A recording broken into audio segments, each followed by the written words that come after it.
अस्सलाम वालेकुम व्यूअर्स, मेरा नाम है सलमान अहमद और आप देख रहे हैं मेरा यूट्यूब चैनल। आज मैं बात करने वाला हूं सूरज ग्रहण के बारे में। आप में से अक्सर लोग ये बात जानते होंगे। मैं ये वीडियो 20 जून 2020 को बना रहा हूं और आप में से अक्सर लोग ये जानते होंगे कि कल यानी 21 जून 2020 को इस साल का पहला सूरज ग्रहण लगेगा।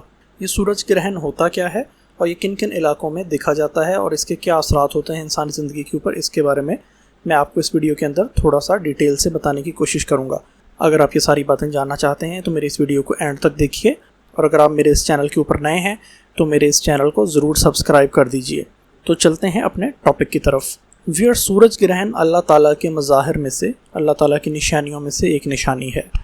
अल्लाह ताला ने इस कायनात का एक निज़ाम बनाया है और ये पूरी कायनात और इसकी हर एक चीज़ उसी एक निज़ाम के तहत चल रही है। अल्लाह ताला ने एक निज़ाम बनाया है दिन और रात का। सूरज तुलू होता है और ग़रूब हो जाता है, जो हम रोज़ ही उसको देखते हैं। इसी तरह रात के टाइम पर चाँद तुलू होता है और ग़रूब हो जाता है, और ये भी हम इसका मुशाहिदा करते रहते हैं। और चाँद घटता और बढ़ता रहता है, जिसके ऊपर हम अपने कमरी महीनों का हिसाब रखते हैं। इसी तरह सूरज के गिर्द ज़मीन अपना एक चक्कर एक साल के अंदर पूरा करती है और उससे हम अपने साल का हिसाब किताब पूरा करते हैं।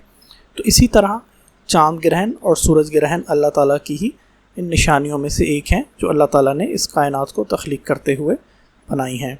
जी तो व्यूअर्स, सूरज ग्रहण की साइंस जो है, ये सूरज ग्रहण का जो मैकेनिज़्म है वो ये है कि आप ये सभी लोग जानते हैं कि ज़मीन सूरज के गिर्द चक्कर काटती है, जबकि चाँद ज़मीन के गिर्द चक्कर काटता है। तो इन तमाम हरकत के दरमियान एक वक्त इस तरह का आता है कि चाँद ज़मीन और सूरज के एग्जैक्ट दरमियान में आ जाता है, जिसकी वजह से वो सूरज की ज़मीन तक आने वाली रोशनी को रोक देता है और हमें ये फ़ेनोमेना सूरज ग्रहण के तौर पर नज़र आता है। हम जब ज़मीन से सूरज की तरफ देखते हैं तो हमें ऐसा महसूस होता है कि सूरज के आगे एक काले रंग की कोई चीज़ आ गई है या कोई अंधेरी चीज़ आ गई है, जिसकी वजह से सूरज की रोशनी ज़मीन के उस हिस्से तक पहुंचना रुक गई है। या आप यूँ समझ लीजिए, चाँद का जो साया है वो ज़मीन के जिस एरिया के ऊपर पड़ता है वहाँ पे सूरज की रोशनी नहीं पहुँच रही होती, और ये कुछ ही वक्त के साथ, चूँकि ये मूवमेंट जारी रहती है ज़मीन की सूरज के गिर्द और चाँद की ज़मीन के गिर्द, तो ये कुछ ही वक्त के अंदर एक साइड से शुरू होता है और फिर दूसरी साइड पे सूरज के ये ख़त्म हो जाता है। जी तो व्यूअर्स, मैंने आपको सूरज ग्रहण की टेक्निकल चीज़ बता दी कि सूरज ग्रहण होता कैसे है और ये किस वजह से सूरज ग्रहण लगता है। चूँकि ये चक्कर ज़मीन का सूरज के गिर्द और चाँद का ज़मीन के गिर्द गिना चुना होता है, और ये हम जानते हैं आज के दौर में कि ज़मीन सूरज के गिर्द 365 दिनों में ये चक्कर पूरा करती है और चाँद 27 से 28 दिनों में ज़मीन के गिर्द अपना चक्कर पूरा करता है, जिससे हमारा कमरी महीना तश्कील पाता है।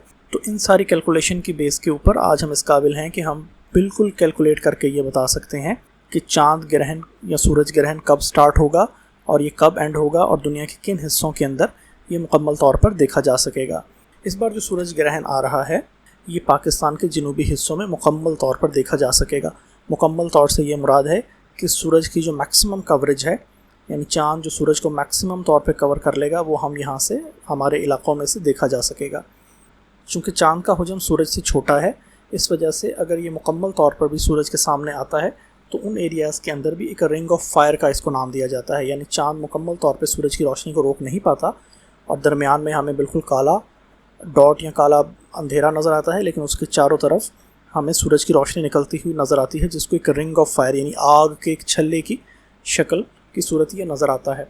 बहुत सारे इल्म नजूम के माहिर और दूसरे लोग इसको अपने इल्म के मुताबिक बहुत सारे नहास और साद असरात के बारे में इसके ऊपर बात करते हैं। अगर हम इस्लामिक पॉइंट ऑफ व्यू से देखें तो ये अल्लाह ताला की निशानियों में से एक निशानी है। बिल्कुल इसी तरह जिस तरह से दिन चढ़ता है और जिस तरह से रात होती है, जिस तरह से चाँद महीने की शुरू की तारीख़ों में हलाल से शुरू होता है, यानी बिल्कुल छोटा सा चाँद होता है और उसके बाद होते होते वो 14वीं को पूरा चाँद हो जाता है, फुल मून, और उसके बाद फिर घटना शुरू हो जाता है। तो इसी तरह सूरज और चाँद ग्रहण अल्लाह ताला की निशानियों में से एक निशानी है। इनको किसी नहूसत या किसी साद होने की, यानी इनको खुशबख्ती या नहूसत की अलामत समझना तो हम परस्ती में शुमार किया जाता है।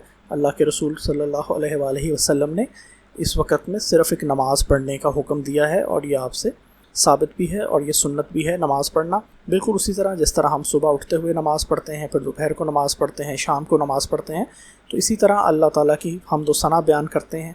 अल्लाह ताला की इस निशानी को देखते हुए अल्लाह ताला की हम्द व सना बयान करते हैं। अब सवाल ये होता है कि इसमें हमें एहतियात क्या करनी चाहिए।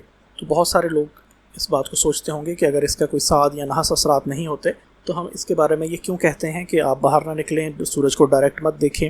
تو باہر نہ نکلنے یا اپنے آپ کو دھوپ میں جانے سے جو روکنے والی بات ہے وہ صرف اس لیے ہے، وہ اس بنیاد کے اوپر کی جاتی ہے کہ اگر آپ باہر نکلیں گے تو لامحالہ آپ کی نظر سورج کی طرف پڑ سکتی ہے۔ اب نظر سورج کی طرف پڑنے سے کیا پرابلم ہوگا؟ تو چونکہ سورج کی روشنی کو چاند روک دیتا ہے، تو سورج کی جو شعاعیں ہیں، جو سورج کی روشنی ہے، سورج کی جو شعاعیں زمین کی طرف آ رہی ہوتی ہیں، وہ بیسیکلی کانسنٹریٹ ہو جاتی ہیں، وہ ایک جگہ پہ مرکوز ہو جاتی ہیں، چونکہ ان کو بیچ میں چاند روک دیتا ہے، لیکن وہ چاند کے ارد گرد سے آ رہی ہوتی ہیں، تو اس وقت میں وہ زیادہ ڈینجرس ہوتی ہیں۔ الٹرا وائلٹ ریز اس وقت مرکوز ہو چکی ہوتی ہیں، ایک جگہ پہ اکٹھی ہو چکی ہوتی ہیں، مطلب ان کا سپین کم ہو جاتا ہے، لیکن ان کی پاور اتنی ہی رہتی ہے ان شعاعوں کی، جو عام طور پہ دھوپ ہم محسوس کرتے ہیں۔ لیکن سورج گرہن کی صورت کے اندر جب چاند سورج کے کچھ حصے کو کور کر لیتا ہے، تو باقی حصے سے جو شعاعیں ریفلیکٹ ہو کے زمین کی طرف آ رہی ہوتی ہیں، تو ان میں الٹرا وائلٹ ریز کی مقدار بہت زیادہ بڑھ جاتی ہے۔ تو الٹرا وائلٹ ریز ہمارے آنکھوں کے رٹنیا کو متاثر کر سکتی ہے، اور یہ بہت سارے لوگوں میں خدا نخواستہ مستقل بینائی کھو دینے کا باعث بھی بن سکتی ہے۔ تو اس لیے یہ احتیاط کی جاتی ہے کہ آپ ڈائریکٹ سورج کی طرف مت دیکھیں، تاکہ الٹرا وائلٹ ریز آپ کی آنکھوں تک نہ پہنچ پائیں۔ اس کے لیے بہت ساری احتیاطی تدابیر اختیار کی جاتی ہیں۔ مثال کے طور پہ ایکس رے شیٹس کی مدد سے کچھ لوگ دیکھتے ہیں، کچھ لوگ سن گلاسز کی، یا کچھ ایسے گلاسز ہوتے ہیں جو سورج اور چاند گرہن دیکھنے کے لیے لوگ استعمال کرتے ہیں۔ لیکن احتیاط کا تقاضا یہ ہے کہ ایسے تمام ذرائع کو بھی استعمال نہ کیا جائے اور سورج گرہن کو دیکھنے سے اوائڈ ہی کیا جائے۔ آج کل بہت جدید دور ہے، آپ یہ پورے کا پورا سورج گرہن ٹی وی کے اوپر لائیو دیکھ سکتے ہیں، بہت سارے نیوز چینل، بہت ساری ویب سائٹس اس کے اوپر اسٹریم کر رہی ہوں گی، یہ دیکھ سکتے ہیں، اور آپ سورج کی طرف نظر کیے بغیر، یعنی سورج کی طرف نظر کیے بغیر آپ دیکھ سکتے ہیں۔ لیکن اگر آپ دھوپ میں جائیں گے تو الٹرا وائلٹ ریز آپ کی سکن کو بھی خراب کر سکتی ہیں، آپ کے سکن کو بھی ڈیمیج کر سکتی ہیں۔ اگرچہ آپ اپنی آنکھوں کو الٹرا وائلٹ ریز سے بچا بھی لیں، لیکن وہ آپ کی باڈی کے اوپر بھی کچھ نہ کچھ ایفیکٹ رکھتی ہیں۔ تو میں کوشش کروں گا اس ویڈیو کے آخر میں آپ کو یہ دکھاؤں گا ملتان کے حوالے سے کہ ملتان میں سورج گرہن کس طرح سے ہوگا، اس کی پوری اینیمیشن کا ایک کلپ ہے جو یہاں پہ آگے میں اٹیچ کروں گا، اور یہ آپ دیکھ سکتے ہیں کہ کیسے شروع ہوگا، کس ٹائم پہ شروع ہوگا اور یہ کس ٹائم پہ ختم ہوگا۔ یہ آپ پوری تفصیل ابھی آپ کو اس کلپ کے اندر نظر آ رہی ہے۔